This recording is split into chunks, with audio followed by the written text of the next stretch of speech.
అవసరం లేనప్పుడు దాని ఆకారాన్ని చీమ అంత చిన్నగా కూడా చేయగలుగుతాయని ఆరోపిస్తున్నారు. ఇదిలా ఉంటే కొంతమందేమో ఏలియన్స్ వాళ్ళని కిడ్నాప్ చేశాయని కూడా చెప్తున్నారు. అలా ఆరోపించిన వారిలో బర్నే మరియు బెట్టీ హిల్ అనే వ్యక్తులు కూడా ఉన్నారు. వీళ్ళిద్దరూ అమెరికాలో నివసించే భార్యాభర్తలు. 1961 సెప్టెంబర్ నెలలో వీళ్ళని ఏలియన్స్ కిడ్నాప్ చేశాయని వీళ్లు ఆరోపించారు. 1957లో కూడా ఆంటోనియా విలాస్ బోవస్ అనే వ్యక్తి తనని ఏలియన్స్ కిడ్నాప్ చేశాయని చెప్పాడు. ఇతను యుఎఫ్ఓలు ఒక సెకండ్కి 800 కిలోమీటర్ల వేగంతో ప్రయాణిస్తాయని, అలానే వాటికి అదృశ్యమయ్యే శక్తి ఉందని ఆరోపించాడు. ఒకవేళ మనం ఏలియన్స్ ని చూసినా మనం కనురెప్ప మూసి తెరిచేలోపే అది యుఎఫ్ఓలో చాలా వేగంగా ప్రయాణించి అక్కడి నుంచి పారిపోతుందని కొంతమంది ఆరోపిస్తున్నారు.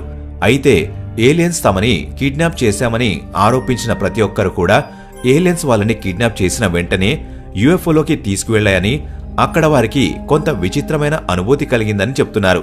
దీంతో పాటు వాళ్లు కాసేపటి వరకు ఏ ఇబ్బంది లేకుండా అక్కడే గడిపారని, కానీ కొంతసేపటికి శరీరం పైన తీవ్రంగా దురద కలిగిందని, అలానే కళ్లపై కూడా దురద కలిగిందని వాళ్లు చెప్తున్నారు.